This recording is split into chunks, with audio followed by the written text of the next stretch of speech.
పూర్తి చేసుకొని ఈరోజు 79వ సంవత్సరంలో మనం అడుగుపెట్టడం జరిగింది.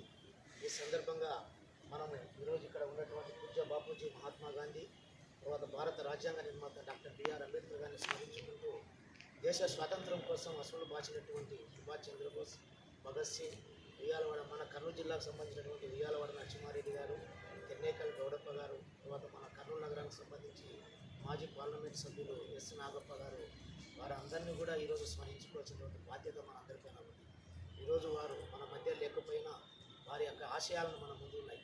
వారి యొక్క ఆశయాలను మనం అందరం కూడా ముందుకు తీసుకెళ్ళి వెళ్ళి ఈ దేశ ప్రగతికి మనం అందరం కూడా సహకరించాలని చెప్పి నేను కోరుకుంటూ, అదేవిధంగా ఇప్పుడే సార్ చెప్పారు మన హెచ్ఎన్ఎస్కి చాలా సంతోషం.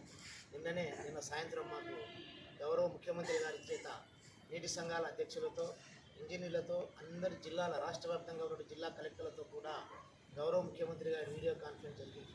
అసలు ఈరోజు రాష్ట్రంలో ఎక్కడ చూసినా పోలవరం ప్రాజెక్ట్ అనేది వినబడింది.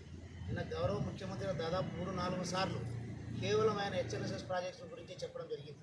కేవలం 100 రోజులలో వైడనింగ్ ప్రాజెక్టు పనులన్నీ పూర్తి చేసుకొని ఈరోజు 3,550 క్యూసెక్లను నీటి రోజు విడుదల చేయడము, అదేవిధంగా ఈరోజు విజయవాడలో ఈరోజు మన గౌరవ ముఖ్యమంత్రి గారు మీరు అందరూ చూసి ఆ రోజు మన ఎస్సీ గారు కూడా మన ఫ్లెక్సీలన్నీ కూడా పెట్టడం జరిగింది వెహికల్తో.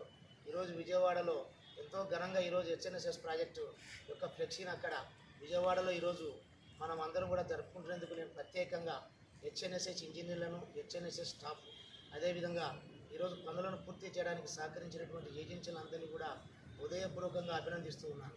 అదేవిధంగా ఈరోజు పూర్తి చేయడమే కాదు, దాదాపు 2012లో ప్రాజెక్టును కమిషన్ చేసినారు. రోజు 2 పంపులను వదిలారు. తర్వాత మన గౌరవ ముఖ్యమంత్రి గారి చేత 17వ తారీఖున 2 పంపులతో మొదలుపెట్టి ఈరోజు 10 పంపులతో దాదాపు 3,500 క్యూసెక్లను విడుదల చేయడం జరిగింది. యాక్చువల్గా ఈరోజు మన ఎస్సీ గారు ఆగస్టు 12 పంపులను విడుదల చేయాలని చెప్పి ప్లాన్ చేసుకోవడం జరిగినది. వర్షాలు పడడము, తర్వాత సార్ చెప్పినట్టు కూడా అంత అవసరం కూడా లేదు ప్రాజెక్ట్, ఎందుకంటే మనకి కాస్ట్ వాటర్ కూడా మనం జాగ్రత్తగా వాడుకోవాల్సిన అవసరం ఉంది.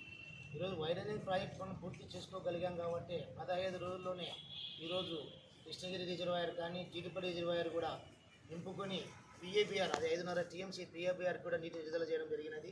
రేపు అనుకుంటా phase 2లో కూడా వాటర్ కూడా రిలీజ్ చేస్తున్నారు. కాబట్టి ఈ సందర్భంగా మరొక్కసారి అందరినీ అభినందించుతూ ఈరోజు పనులు పూర్తి చేయడమే కాదు, నా ముఖ్యమంత్రి గారు కూడా మన మీద హెచ్ఎన్ఎస్ఎస్ ప్రాజెక్టు నుంచి ప్రతి చెరువుకు నీళ్ళు ఇవ్వాలని చెప్పి ఆదేశించడం జరిగింది. కాబట్టి నేను మరి ముఖ్యంగా యంగ్ ఇంజనీర్స్ కోరుకుంటాను, ఎక్కడెక్కడైతే కాలువలు మన హెచ్ఎన్ఎస్ఎస్ కాలువ నుంచి చెరువులోకి నీళ్ళు ఇవ్వడానికి అవకాశం ఉందో దయచేసి అందరం కూడా ఒకసారి మనం అందరం ఆలోచించి, ఎందుకంటే కరువుసీమైనటువంటి రాయలసీమకు దాదాపు అందరూ ఇక్కడ ఉండేటువంటి వాళ్ళందరూ రాయలసీమకు చెందినటువంటి వాళ్ళే కాబట్టి మనందరం కూడా టీం వర్క్ కృషి చేసి వీలైనంత వరకు కరువుసీమ రాయలసీమకు చెరువులోకి నీళ్ళు ఇవ్వడానికి మనం అందరం కూడా కృషి చేసి కరువుసీమను కాపాడాలని కోరుకుంటూ మరొకసారి ఈ సందర్భంగా అందరినీ కూడా అభినందించి చెరువు తీసుకున్నాను. థ్యాంక్ యూ అని అన్నారు.